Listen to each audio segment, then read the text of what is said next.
Maulana Cheikh Ibn Khayri, qui est donc un fils spirituel de Cheikh l'Islam, Cheikh Ibrahim Niass, n'a rien laissé de Cheikh Ibrahim Niass. Pourquoi? Parce que Cheikh Ibrahim Niass, tout le monde le sait, les grands érudits le savent, il est sur les pas du prophète sallallahu alayhi wa sallam. Il a même dit Iza sar khayruna sirtu wara'ahu wa in halla yawman fal masiru ba'id. Son amour pour le prophète sallallahu alayhi wa sallam est arrivé à un niveau où il s'est même éteint et il a donné toute sa vie au prophète sallallahu alayhi wa sallam. Il l'a aimé jusqu'à ce qu'il ne sente plus sa vie. Il vit dans la lumière du prophète Mohammed sallallahu alayhi wa sallam. Il le dit même وَلَوْ صَوَّرُونِي فِي الْحَقِيقَةِ لَمْ يَرَوْا سِوَى شَخْصٍ مَحْبُوبٍ بِهِ نَتَمَتَّعُ.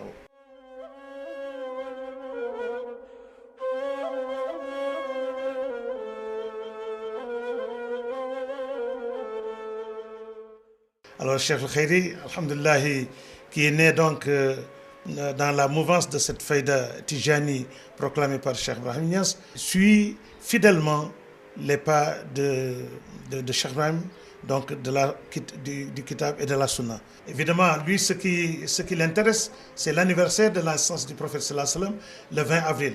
Nous aussi, les disciples, c'est ce qui nous intéresse, mais à travers maintenant, n'est-ce pas, la naissance du prophète sallallahu alayhi wa sallam, nous faisons aussi la ziyara à notre cheikh, parce que le Coran l'a dit, يا أيها الذين آمنوا اتقوا الله أعوذ بالله من الشيطان الرجيم بسم الله الرحمن الرحيم يا أيها الذين آمنوا اتقوا الله وابتغوا إليه وسيلة.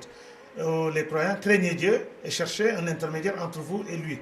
Donc autant qu'il suit les pas de Cheikh Ibrahim Niass, qui suit les pas du prophète sallallahu alayhi wa sallam de Cheikh Ahmed Tidiane, nous aussi nous suivons ses pas, en l'occurrence Maulana Cheikh Ibn Khayri. C'est pourquoi il y a une très grande mouvance, n'est-ce pas, des caravanes qui viennent d'un peu partout, n'est-ce pas, de l'Afrique et du monde, de l'Europe, de l'Asie. Parce que vous verrez des disciples qui viennent de Singapour, d'autres qui viennent d'Angleterre, d'autres qui viennent des États-Unis, d'autres qui viennent donc de tous les pays donc, du continent africain. Ils veulent se rapprocher de leur Seigneur. Ils veulent donc, n'est-ce pas, retourner carrément à leur Seigneur pendant qu'ils sont en vie. Ce Seigneur qui est plus proche de nous que notre veine jugulaire, qui est entre l'homme et son cœur, mais que nous ignorons, que nous ne sentons pas, que nous ne voyons pas. Pourquoi? Parce que le cœur a emmagasiné tellement de préoccupations, tellement de sentiments, tellement de choses que la lumière de la Haqq Muhammadiyya émanant